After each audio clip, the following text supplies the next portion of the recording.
కిసాన్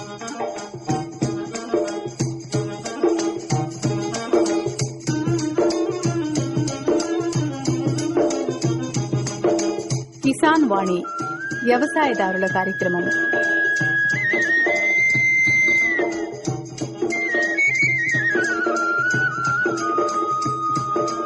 ఈ కార్యక్రమాన్ని మీకు అందిస్తున్న వారు కేంద్ర వ్యవసాయ మరియు రైతు సంక్షేమ మంత్రిత్వ శాఖ, భారత ప్రభుత్వం.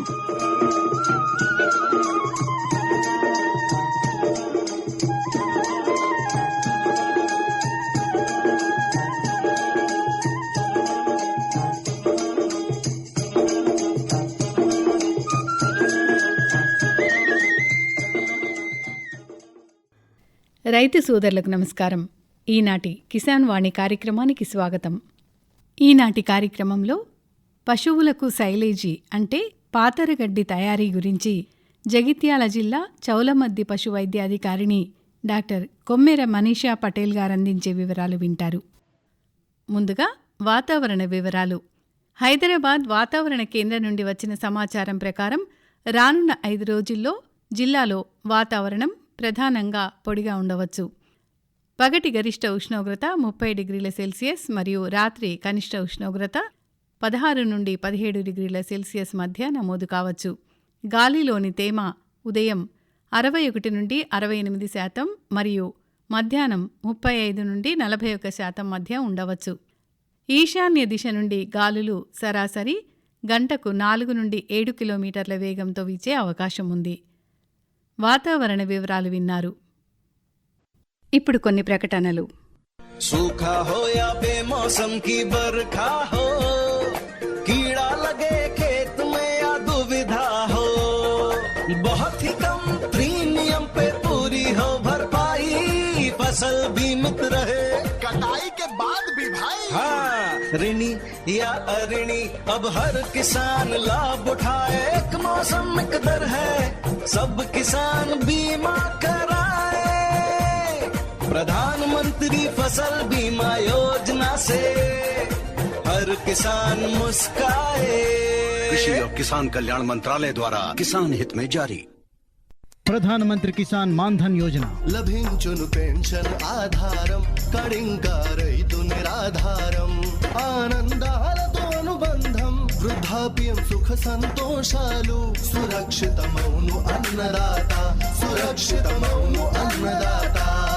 ప్రధానమంత్రి కిసాన్ మాన్ధన్ యోజన ద్వారా సన్నా చిన్నకారు రైతుల భవిష్యత్తు అవుతుంది సురక్షితం. అలాగే 60 ఏళ్ల వయసు నుంచి నెలకు 3,000 రూపాయల పెన్షన్ లభించడం సునిశ్చితం. 18 నుంచి 40 ఏళ్ల వయసున్న రైతులు నెలకు 55 రూపాయల నుంచి 200 రూపాయల వరకు చెల్లించి ఇందులో చేరవచ్చు. ఈ సహకార పెన్షన్ పథకంలో ప్రభుత్వం అందిస్తుంది సమాన భాగస్వామ్యం. రైతు సోదరులందరూ ఈ పథకం యొక్క ప్రయోజనం పొందడం కోసం ప్రజాసేవా కేంద్రానికి వెళ్ళండి. మీ పేరు ఉచితంగా నమోదు చేసుకోండి. ప్రధానమంత్రి కిసాన్ మాన్ధన్ యోజన అన్నదాత పరిశ్రమకు గౌరవం, పెన్షన్ తో సురక్షితం అవుతుంది వారి గృహం. వ్యవసాయ మరియు రైతు సంక్షేమ మంత్రిత్వ శాఖ, భారత ప్రభుత్వం ద్వారా జనహితార్థం జారీ. మనుషుల దగ్గర డబ్బు ఉన్నప్పుడు బ్యాంకులో దాచుకుంటారు. అవసరమైనప్పుడు ఎంత అవసరమో అంత తెచ్చుకుని వాడుకుంటారు. అదేవిధంగా పశుగ్రాసాలు పుష్కలంగా దొరికే రోజుల్లో వాటిని సైలేజిగా అంటే పాతరగడ్డిగా తయారు చేసి దాచుకుని వేసవిలో కరువు పరిస్థితుల్లో అవసరమైనప్పుడు ఆ పాతరగడ్డిని తీసి వాడుకోవచ్చు అంటున్నారు జగిత్యాల జిల్లా చౌలమద్ది పశు వైద్యాధికారిణి డాక్టర్ కొమ్మెర మనీషా పటేల్ గారు. ఆ వివరాలు ఇప్పుడు తెలుసుకుందాం. పచ్చిమేతను పాతర వేసి నిల్వ చేయుట దాని ప్రాముఖ్యత. పాడి పశువుల పోషణకు మరియు సాంద్ర పద్ధతిలో జీవాల పోషణకు ముఖ్యమైన ఆధారం పశుగ్రాసం. పశుగ్రాసాల సంవత్సరం పొడవునా ఒకేలా పెరగవు, కానీ సంవత్సరం అంతా పశుగ్రాసాల అవసరం దాదాపు ఒకేలా ఉంటుంది. జొన్న, స్వీట్ సూడాన్, గిని, నేపియర్ మొదలైనవి చలికాలంలో తక్కువ దిగుబడిని, వర్షాకాలంలో ఎక్కువ దిగుబడిని ఇస్తాయి. ఆర్థిక సామాజిక పరమైన కారణాల వల్ల మన దేశంలో పశుగ్రాసాల సాగు విస్తీర్ణాన్ని పెంచే అవకాశాలు తక్కువ కాబట్టి ప్రతి రైతు తనకున్న భూమిలో కొంత భాగం పశుగ్రాసాల సాగు చేపట్టడంతో పాటు పశుగ్రాసం సమృద్ధిగా లభించే సమయంలో శాస్త్రీయ పద్ధతులలో పాతర వేసి మాగుడు గడ్డిగా నిల్వ చేసుకొని వాడుకోవాలి. అప్పుడే పాడి పరిశ్రమ లాభసాటిగా ఉంటుంది. పచ్చి మేతలోని పోషక విలువలు తగ్గకుండా గుంతలలో గాలి చొరబడకుండా పాతర వేసి పులియబెట్టి నిల్వ చేసిన మేతను సైలేజీ అంటారు. దీన్ని వాడుక భాషలో మాగుడు గడ్డి లేదా పాతరగడ్డి అని పిలుస్తారు. ఈ పద్ధతిలో తక్కువ స్థలంలో ఎక్కువ మేతను నిల్వ చేసుకోవచ్చు. కరువు ప్రాంతాల్లో మాగుడు మేత ద్వారా దానా ఖర్చును కూడా తగ్గించుకోవచ్చు. మాగుడు గడ్డిలో పోషక పదార్థాలు తగినంత ఉండడమే కాకుండా పశువులకు రుచికరంగాను తేలికగా జీర్ణమయ్యే రీతిలో ఉంటాయి. గడ్డి, కాండం కలిగిన పశుగ్రాసాలను పాతర వేసి నిల్వ చేయడం వల్ల మెత్తని పదార్థంగా మారి సులభంగా జీర్ణం కాగలుగుతాయి. సంవత్సరం పొడవునా ఒకే విధమైన నాణ్యమైన పచ్చి మేతను పాడి పశువులకు అందుబాటులో ఉంచగలగడం వల్ల ఎండాకాలంలో కూడా పాల ఉత్పత్తి తగ్గకుండా చూసుకోవచ్చు. సైలేజీ లేదా పాతరగడ్డి తయారీకి అనువైన పశుగ్రాసాలు: పాలదశ కంకులతో ఉన్న మొక్కజొన్న, జొన్న మరియు సజ్జ లాంటి ఏకవార్షిక గ్రాసాలు సైలేజీ తయారీకి బాగా అనువైనవి. ఈ జాతి పైర్లలో కాండం మందంగా ఉన్నందున మేతను చాఫ్ కట్టర్ సహాయంతో కత్తిరించడం వల్ల మేతను పాతరలో నింపేటప్పుడు పొరల మధ్య గాలి నిలవకుండా తొలగించడం తేలికవుతుంది. మాగుడు గడ్డి తయారీకి వాడే పశుగ్రాసంలో తేమ 65 నుంచి 70% మించి ఉండరాదు. మొక్కజొన్న పశుగ్రాసంతో చేసిన సైలేజీలో ఉదజని గాఢత అనగా pH 3.7 నుండి 4.2 ఉండాలి. ఇందులో ఎండు పదార్థం 35%, మాంసకృత్తులు 8 నుంచి 9%, జీర్ణమగు పోషకాలు 70% ఉంటాయి. నాణ్యమైన సైలేజీ ఎండు పదార్థంలో 50%కి పైగా మొక్కజొన్న గింజలు ఉంటాయి. మొక్కజొన్న సైలేజీ వాడుతున్నప్పుడు vitamin D, vitamin E, selenium, సల్ఫర్లను మరియు కాల్షియంను అదనంగా పశువులకు ఇవ్వవలసి ఉంటుంది. లెగ్యూమ్ జాతి గ్రాసాల్లో తేమ ఎక్కువగా 80% వరకు ఉండి పిండి పదార్థ పరిమాణం తక్కువగా ఉంటుంది మరియు ఆకులు, కాండం నిష్పత్తి ఎక్కువగా ఉన్నందున సైలేజీ రూపంలో నిల్వ చేయడానికి అనుకూలంగా ఉండవు. ఒక పాలు లెగ్యూమ్ జాతి పశుగ్రాసంతో 3 పాలు జొన్న, మొక్కజొన్న, ఇతర గడ్డి జాతుల పశుగ్రాసం కలిపి మిశ్రమ సైలేజీ తయారు చేసుకోవచ్చు. లెగ్యూమ్ జాతి పశుగ్రాసాల్లో లూసర్న్, బొబ్బర్ లాంటి మిశ్రమ సైలేజీ తయారీకి బాగా అనువైన పశుగ్రాసాలు. లెగ్యూమ్ జాతి పశుగ్రాసాలతో పోలిస్తే గడ్డి జాతి పశుగ్రాసాల్లో మాంసకృత్తుల శాతం తక్కువగా ఉంటుంది. గడ్డి జాతి పశుగ్రాసాల్లో నత్రజని పరిమాణాన్ని పెంచడానికి ప్రతి టన్ను మేతకు 1 నుంచి 2 కిలోల యూరియాను లేదా చెరుకు మడ్డిని కలపాలి. సైలేజీ గుంతలు రకాలు: సైలేజీ గుంతను వర్షపు నీరు నిలవని ఎత్తైన ప్రదేశంలో గుంతలోకి తేమ చేరకుండా నిర్మించాలి. పశువుల సంఖ్యను బట్టి, నెల రోజులకు అవసరమయ్యే సైలేజీ పరిమాణాన్ని బట్టి గుంత ఘన పరిమాణాన్ని నిర్ణయించుకోవాలి. ఎక్కువ పశువులున్న రైతులు 1 కంటే ఎక్కువ గుంతలు పశువుల పాకలకు దగ్గరగా నిర్మించుకోవాలి. సైలేజీ గుంతలను 2 రకాలుగా నిర్మించుకోవచ్చు. ఒకటి భూమి లోపల, రెండవది భూమి పైన. భూమి లోపల మన దేశంలోని రైతుల ఆర్థిక స్థితులు, వాతావరణ పరిస్థితుల దృష్ట్యా భూమిలో గుంత తీసి పచ్చి మేత నిల్వ చేసుకోవడం తేలికైన పద్ధతి. గుంతను గుండ్రని ఆకారంలో కానీ చతురస్రాకారంలో కానీ తవ్వుకోవచ్చు. దీన్ని గుంత శైలో అంటారు. గుంత చుట్టూ ఇటుకలతో పల్చటి గోడను నిర్మించి సిమెంట్తో పూత పోయిస్తే పటిష్టంగా ఉండి వర్షపు నీరు లోనికి రాకుండా రక్షణ కల్పిస్తుంది.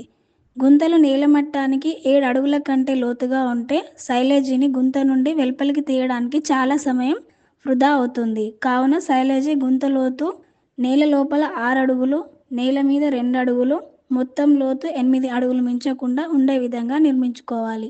భూమి పైన దీన్ని నేల మట్టంలో నిర్మిస్తారు. దీనికి 2 వైపులా మాత్రమే గోడలుంటాయి. దీన్ని బంకర్ శైలో అంటారు. ఇందులో మేతను తొక్కడానికి ట్రాక్టర్ను ఉపయోగించాలి. ఇందులో సైలేజ్ ఎక్కువగా వృధా అవుతుంది. భూమి లోపల నిర్మించుకునే గుంత మాదిరిగానే భూమి పైన కూడా 4 పక్కల గోడలతో గుంత నిర్మాణం చేయవచ్చును. దీని నిర్మాణానికి ఖర్చు ఎక్కువ అవుతుంది. 10 పాడి పశువులకు లేదా 100 జీవాలకు 1 సంవత్సరం కావలసిన సైలేజీ పరిమాణము. సైలేజీని ఒక రోజుకు ఒక పాడి పశువుకు 20 కిలోల వరకు మరియు సాంద్ర పద్ధతిలో పెంచుతున్న జీవాలకు 2 కిలోల వరకు ఇవ్వచ్చును. 10 పాడి పశువులకు 1 సంవత్సరానికి ఎంత సైలేజ్ అవసరం ఉంటుందో అంతే సైలేజ్ సాంద్ర పద్ధతిలో 100 జీవాలను పోషించడానికి అవసరమవుతుంది. 10 పాడి పశువులకు రోజుకు 20 కిలోల చొప్పున 1 సంవత్సరానికి 73,000 కిలోల సైలేజ్ కావాలి. అంటే నెలకి దాదాపు 6 టన్నుల సైలేజ్ అవసరం ఉంటుంది. ఈ సైలేజ్ తయారు చేయడానికి 91,250 కిలోల పచ్చి మేత కావాలి. ఒక సంవత్సరానికి 10 పాడి పశువులకు సరిపడేంత సైలేజ్ తయారీకి సుమారు 2 ఎకరాల భూమి నుండి ఎకరానికి ఒక పంటకు 25 టన్నుల దిగుబడితో 2 పంటల నుండి లభించే జొన్న లేదా మొక్కజొన్న పశుగ్రాసం దాదాపు 100 టన్నుల అవసరం ఉంటుంది. ఆఫ్రికన్ టాల్ రకం మొక్కజొన్న పశుగ్రాస విత్తనాలను ఎకరానికి 25 నుండి 30 కిలోలను ఒక చదరపు అడుగు దూరంలో చేత్తో విత్తినప్పుడు ఒక ఎకరానికి 25 నుండి 30 మెట్రిక్ టన్నుల పచ్చి పశుగ్రాసం లభిస్తుంది. ఒక ఎకరం నుండి ఒక పంటకు లభించే మొక్కజొన్న పశుగ్రాసంను 25 టన్నుల సైలేజీ చేసుకొనుటకు కావలసిన గుంత పరిమాణం.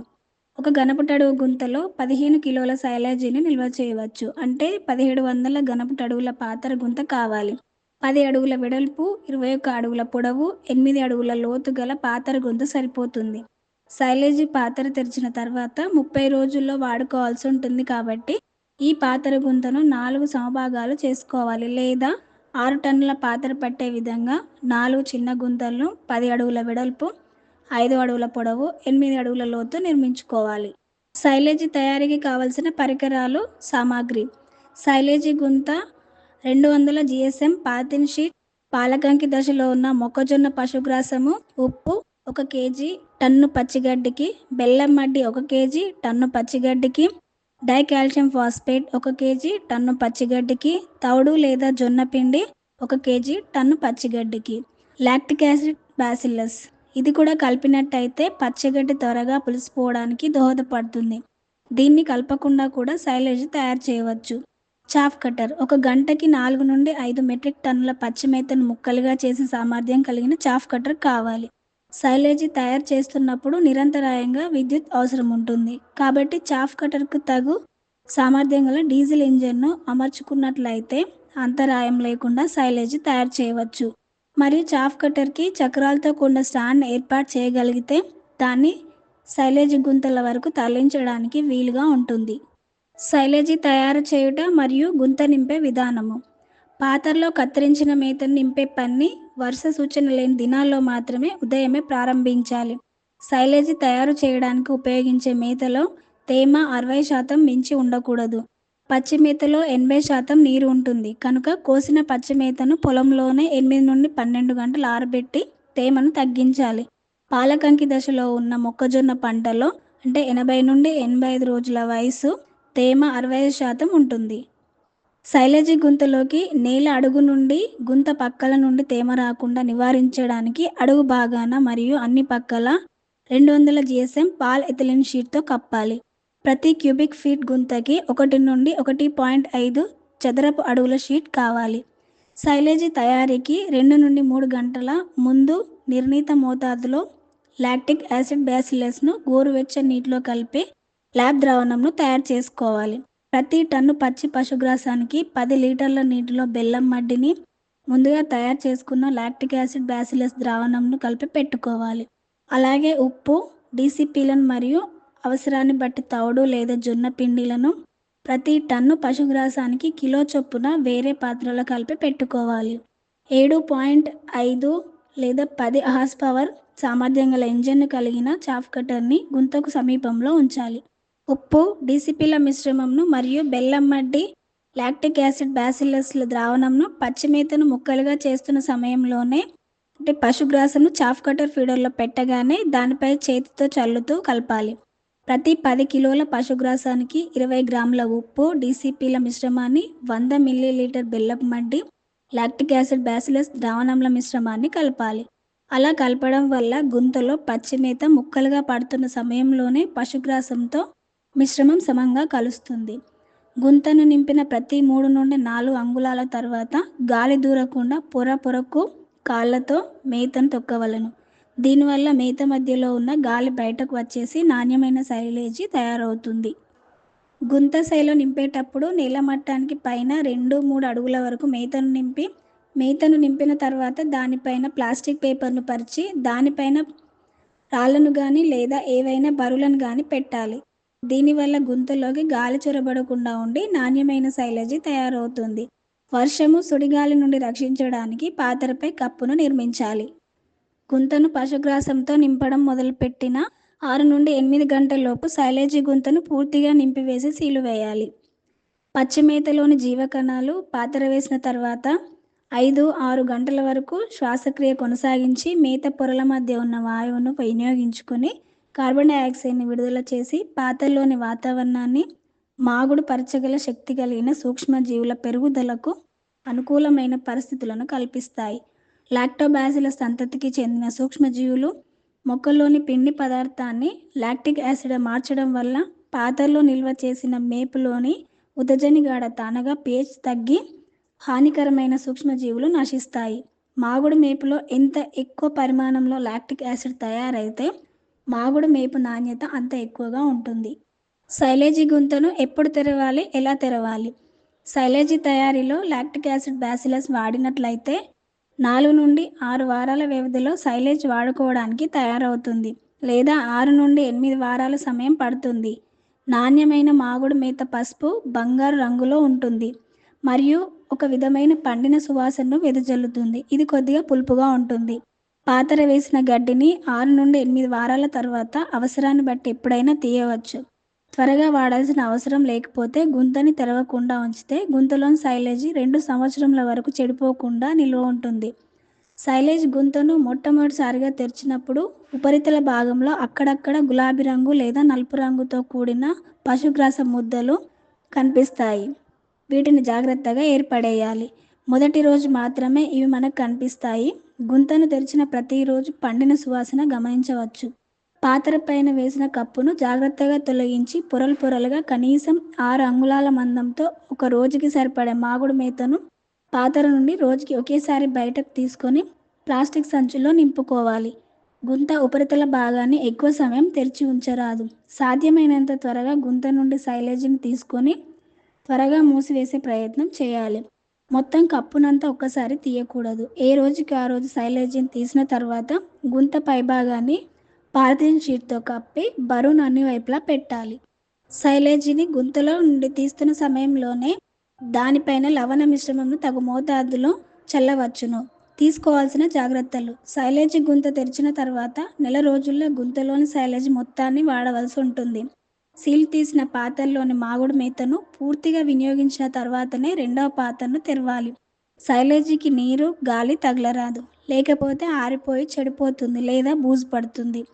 తేమ 60% మించి కలిగి ఉన్న మొక్కజొన్న పశుగ్రాసాన్ని సైలేజీ తయారీకి వాడినట్లయితే, లేదా నాణ్యమైన నిర్దిష్ట ప్రమాణం కలిగిన పాలిథిలిన్ షీట్ వాడకపోయినా, లేదా గుంతను తెరిచిన ప్రతిసారి పాలిథిలిన్ షీట్ని సరిగా కప్పి ఉంచకపోయినా, లేదా సైలేజీని పొరలు పొరలుగా తీయకపోయినా గుంతలోకి గాలి చేరి సైలేజ్ బూజు పట్టి చెడిపోతుంది.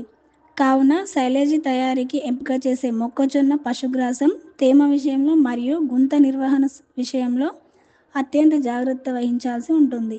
లేనట్టయితే పశుగ్రాసం పశువుల మేతగా వినియోగానికి పనికిరాకుండా పోతుంది. రంగు మారిన మాగుడు గడ్డిని లేదా బూజు పట్టిన మాగుడు గడ్డిని పశువులకు మేపకూడదు. సైలేజీ నాణ్యత తెలుసుకునే విధానం. సైలేజీ నాణ్యత గుంతను తెరిచిన మొదటి రోజు ఎలా ఉంటుందో గుంతలోని సైలేజీ వాడకం పూర్తయ్యేంత వరకు కూడా అదే మాదిరిగా ఉండాలి. తెలిపిన నాణ్యత పరీక్షలు ప్రతిరోజు నిర్వహించుకొని నాణ్యతను పరీక్షించుకోవాలి. గుంతను తెరవగానే పండిన సువాసన వెదజల్లాలి. సైలేజీ గుంతను తెరిచిన మొదటి రోజు తప్పనిసరిగా ఉదజని గాఢతను పరీక్షించాలి. ఉదజని గాఢత 3.7 నుండి 4.2 మధ్య ఉండాలి. గుంతలోని మాగుడు గడ్డి చివరి వరకు కూడా అదే రకమైన ఉదజని గాఢత కలిగి ఉండాలి. గుంత మధ్యలో 6 అంగుళాల లోతులో నుండి 2 చేతుల మధ్య పట్టేంత మాగుడు గడ్డిని తీసుకొని దాని మధ్యలో pH పేపర్ను పెట్టి 1 నుండి 2 నిమిషాలు గట్టిగా అదిమి పెట్టినట్టయితే pH పేపర్ రంగు ప్రామాణిక రంగు 4 pHలోకి మారుతుంది. అలా మారనట్టయితే నాణ్యమైన సైలేజీ తయారు కానట్టుగా భావించాలి. మాగుడు గడ్డిని 2 చేతుల్లో పట్టుకొని గట్టిగా అదిమి వదిలినప్పుడు మాగుడు గడ్డి పొడి పొడిగా విచ్చుకొని పడిపోవాలి. అలా జరగనట్టయితే సైలేజీలో తేమ శాతం ఎక్కువగా ఉన్నట్టు భావించాలి. మాగుడు గడ్డిని 2 చేతులతో పట్టుకొని గట్టిగా అదిమి వదిలినప్పుడు అరచేతులు 2 తడిగా ఉన్నట్టు భావన కలగాలి. అంతేకాక క్షణాల్లో అరచేతులు ఆరిపోయినట్టుగా అనిపించాలి. అలా జరగనట్టయితే సైలేజీలో వోలటైల్ ఫ్యాటీ యాసిడ్ తగు మోతాదులో తయారు కానట్టుగా అనుకోవాలి. మాగుడు గడ్డిని పశువుల మరియు జీవాల మేపుగా వాడకంలో సూచనలు. అలవాటు పడే వరకు పశువులు సైలేజీని తినకపోవచ్చు. మాగుడు మేతను కొద్ది కొద్దిగా పశువులకు మేపుగా అలవాటు చేయాలి. ఉదజని గాఢత కారణంగా మాగుడు గడ్డితో 3-4 కిలోల ఎండుగ్రాసాన్ని కలిపి మేపాలి. పాడి పశువుల్లో మాగుడు మేపును పాలు పితికిన తర్వాత పశువులకు మేపాలి. లేని ఎడల మాగుడు గడ్డి వాసన పాలకు సోకే అవకాశం ఉంది. పాలు పిండే సమయంలో దగ్గరలో సైలేజ్ లేకుండా చూడాలి. 25 కిలోల మాగుడు మేతలో సుమారు 35 కిలోల పచ్చి మేతలో లభించే పోషక పదార్థాలు ఉంటాయి. మాగుడు మేత మేసిన పశువులు పేడ పల్చగా వేస్తాయి. సాంద్ర పద్ధతిలో పెంచబడే గొర్రెలు, మేకలు సైతం మొక్కజొన్న సైలేజీని ఇష్టంగా తింటాయి. సైలేజీలో పొడి పదార్థము 35% ఉండడం వల్ల 30 కిలోల శరీర బరువు ఉన్న ఒక జీవానికి రోజుకి 2 కిలోల సైలేజీని ఇతర పప్పు జాతి పశుగ్రాసంతో కలిపి ఇవ్వగలిగితే ఆ జీవానికి కావలసిన రోజువారీ పోషక అవసరాలు తీర్చవచ్చును. సైలేజీని ఇనుప తొట్లలో పెట్టకూడదు. ప్లాస్టిక్ తొట్లలో పెట్టి జీవాలకు మేపుగా ఇవ్వాలి. గమనిక: పాడి పశువుల పెంపకంను సాంద్ర పద్ధతిలో, జీవాల పెంపకంను పూర్తిగా సైలేజీ పైన ఆధారపడి చేయకూడదు. తాజా పచ్చి పశుగ్రాసానికి సైలేజ్ పూర్తి స్థాయి ప్రత్యామ్నాయం కాదు.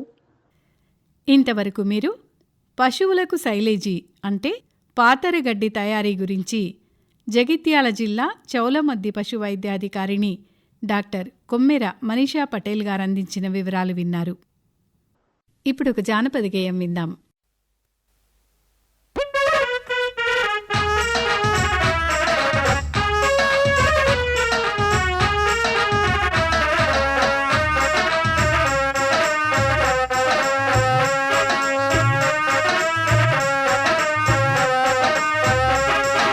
తుమ్మెదలున్నాయే మీరా దాని కురులు ఉచ్చరగల పైన సామంతాలాయేనే మీరా.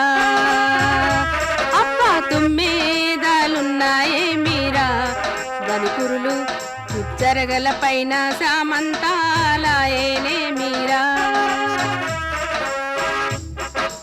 ఏటికి పోరా ఏటికి పోరా ఏటికి బోరా చాపలు దేరా, బాయికి బోరా నీళ్ళు దేరా, బండకేసి రుద్దర మొగడ కులికి కులికి వండర మొగడ, చాపల్లాకు చారు నీ కూర వయ్యారి మొగుడా వల్లారం మొగుడా నా ముద్దుల మొగుడా, చాపల్లాకు చారు నీ కూర. అప్ప తుమ్మెదలున్నాయే మీరా దాని కురులు ఉచ్చరగల పైన సామంతాలాయేనే మీరా.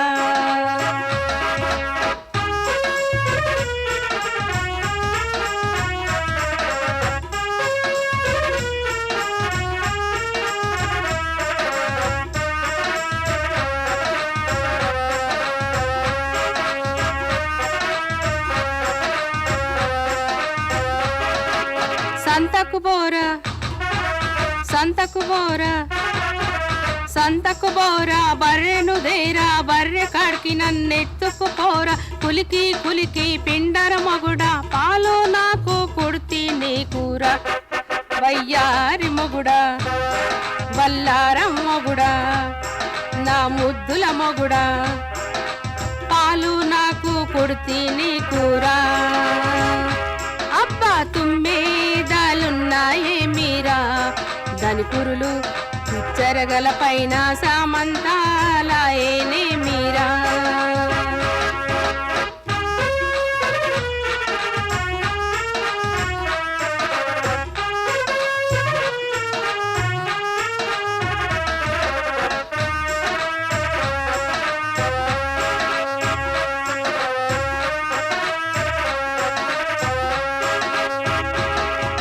రోలు దేరా రోకలి దేరా రోలు దేరా రోకలి దేరా, రోటి కాడికి నన్నెత్తుకు పోరా, కులికి కులికి దంచర మొగుడ బియ్యం నాకు తౌడు నీ కూర వయ్యారి మొగుడా వల్లారం మొగుడా నా ముద్దుల మొగుడా, బియ్యం నాకు తౌడు నీ కూర. అప్ప తుమ్మెదలున్నాయే మీరా దాని కురులు చెరగల పైన సామంతాలాయేనే మీరా.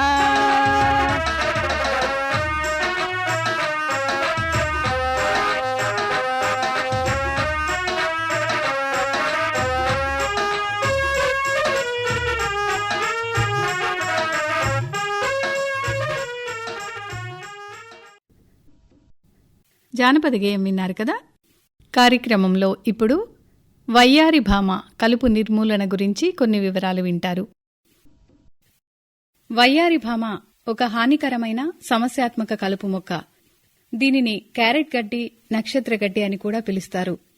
వయ్యారి భామ కలుపు మొక్క అమెరికా సంయుక్త రాష్ట్రాలకు చెందింది. దిగుమతి అయిన గోధుమ ద్వారా 1950వ దశకంలో మన దేశంలో ప్రవేశించి తర్వాత కొద్ది సంవత్సరాల్లోనే దేశమంతా విస్తరించింది. మన రాష్ట్రంలో ప్రవేశించి తర్వాత కొద్ది సంవత్సరాల్లో పంట పొలాల్లోనూ, బంజరు భూముల్లోనూ, జనావాసాల్లోనూ విస్తరించింది. పార్థీనియం ఒక ఏకవార్షిక మొక్క. వాతావరణ పరిస్థితులు అనుకూలంగా ఉంటే ఇది 4 వారాల్లో పుష్పించే దశకు చేరుకుంటుంది. దీని పుష్పాలు తెల్లగా ఉంటాయి. ఒక్కొక్క పార్థీనియం మొక్క దాదాపుగా 10,000 నుండి 50,000 వరకు విత్తనాలను ఉత్పత్తి చేస్తుంది. ఇది నల్లరేగడి భూముల్లో అధికంగా పెరుగుతుంది. అధిక విత్తనోత్పత్తి, సమర్థవంతమైన విత్తన వ్యాప్తి, ఇతర మొక్కలపైన రసాయనాల ప్రభావం, పశువులు తినలేకపోవటం, అన్ని రకాల వాతావరణ పరిస్థితులను తట్టుకోగలిగే అంతర్గత వ్యవస్థ మొదలైన కారణాలు పార్థీనియం మొక్క ఇంతగా విస్తరించడానికి దోహదపడుతున్నాయి. మరి పార్థీనియం వల్ల నష్టాలు అనేక ఉన్నాయి. పార్థీనియం మొక్క మానవులకు, జంతువులకు ఇంకా మొక్కలకు ఎంతో హాని కలుగజేస్తుంది. పంట పొలాల్లో 40% దిగుబడిని, పశుగ్రాస పంటల్లో 90% దిగుబడిని తగ్గిస్తుంది. ఈ మొక్క వేర్ల నుండి స్రవించబడే కొన్ని రకాల రసాయనాలు పైరు మొక్కలను పెరగనీయక దిగుబడిని తగ్గిస్తాయి. పార్థీనియం ఉత్పత్తి చేసే పుప్పొడి టమాటా, వంగ, మిరప, మొక్కజొన్న పుష్పాలపై పడినప్పుడు వాటిలో ఫలోత్పత్తి నిరోధించబడుతుంది. పార్థీనియం కొన్ని రకాల వైరస్లకు ఆశ్రయమిస్తూ పంట మొక్కల్లో వివిధ రకాల వ్యాధుల వ్యాప్తి చెందటానికి కారణమవుతుంది. పార్థీనియం వల్ల మనుషులకు డెర్మాటైటిస్ లేదా ఎగ్జిమా, హై ఫీవర్, ఉబ్బసం, బ్రాంకైటిస్ లాంటి వ్యాధులు వస్తున్నాయి. ఇవి పశువుల ఆరోగ్యాన్ని కూడా దెబ్బతీస్తాయి. పశువుల్లో వెంట్రుకలు రాలిపోవటం, హైపర్ టెన్షన్ కు గురి కావటం జరుగుతుంది. వయ్యారి భామ నివారించడానికి చేపట్టవలసిన యాజమాన్యం ఏమిటంటే రసాయనిక జీవ నియంత్రణ మరియు యాజమాన్య పద్ధతులన్నింటినీ సమన్వయపరిచి ఉపయోగించడం ద్వారా పార్థీనియాన్ని సమర్థవంతంగా నిర్మూలించవచ్చు. రైతులు సాధారణంగా పార్థీనియాన్ని చేతితో పీకివేయడం చేస్తుంటారు. కానీ చాలా ఎక్కువ విస్తీర్ణంలో విస్తరించి ఉన్నప్పుడు ఈ పద్ధతి సాధ్యం కాదు. పార్థీనియాన్ని పూతకు రాకముందే పీకివేసి తగులబెట్టడం కానీ లేదా కంపోస్టు తయారు చేయడం కానీ చేయాలి. పూతకు వచ్చిన తర్వాత పీకినట్లయితే పీకిన మొక్కలను వెంటనే తగులబెట్టి విత్తన వ్యాప్తిని నిరోధించాలి. పార్థీనియం వల్ల ఎలర్జీ కలుగని వ్యక్తులను ఈ పనికి నియమించాలి లేదా చేతులకు తొడుగులను ధరించి పీకివేయాలి. బంతితో పంట మార్పిడి చేస్తే తర్వాత వేసే పైరులో పార్థీనియం ఉధృతి తక్కువగా ఉంటుంది. పార్థీనియం మొక్కలను ఉపయోగించి దానితో ఎరువు తయారు చేయవచ్చు. పార్థీనియం మొక్కలను పీకిన తర్వాత వాటిని చిన్న చిన్న ముక్కలుగా కోసి దానిని నేలపై 10 సెంటీమీటర్ల మందంతో పరచాలి. దీనిపై ట్రైకోడెర్మా విరిడి అనే శిలీంధ్రాన్ని చల్లాలి. మళ్లీ దానిపై 0.5% యూరియా ద్రావణాన్ని పిచికారీ చేయాలి. మళ్లీ దానిపై 10 సెంటీమీటర్ల మందంతో ముక్కలుగా కోసిన పార్థీనియాన్ని పరిచి శిలీంధ్రాన్ని, యూరియా ద్రావణాన్ని చల్లాలి. ఈ విధంగా 1 మీటరు ఎత్తు వచ్చే వరకు చేయాలి. చివరిగా దాన్ని గాలి చొరబడకుండా బురదతో కానీ లేదా బంకమన్నుతో కానీ ప్లాస్టరింగ్ చేయాలి. తేమ శాతం 50 నుండి 60 వరకు ఉండేట్లు చూడాలి. 2 వారాల తర్వాత ఆ మిశ్రమాన్ని బాగా కలియబెట్టాలి. 40 నుండి 45 రోజుల్లో కంపోస్టు తయారవుతుంది. ఈ విధంగా తయారైన ఎరువు మంచి పోషకాలను కలిగి ఉంటుంది. వయ్యారి భామ కలుపు నిర్మూలన గురించి కొన్ని వివరాలు విన్నారు.